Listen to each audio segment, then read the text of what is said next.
No niin, aloitteleva kameramies meinasi unohtaa kuvaukset kokonaan. Nyt ollaan tultu kotiin. Sohvi pitkässä nenässään perinteisesti ja veli vähän pienemmässä nenässään. Velillä oli vähän reilut nuo vaatteet.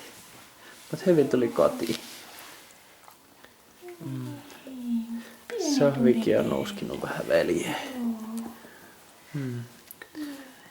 Katsotaan, huomenna mennään takas kontrolliin, mutta nyt on ainakin päästy vuorokaudeksi kotiin. Se on pieni. Semmosta. Siinä onkin Sohville ihmettelemistä. Mamma, mikä fiilis tulla kotiin? Ihanaa olla kotona.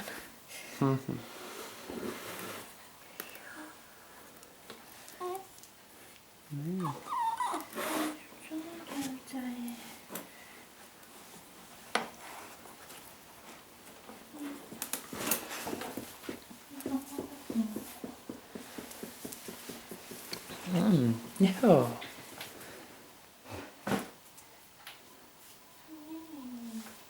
Se perustöistä on aika kiva. Joo. Ani Ripa lopettaa kuvailun.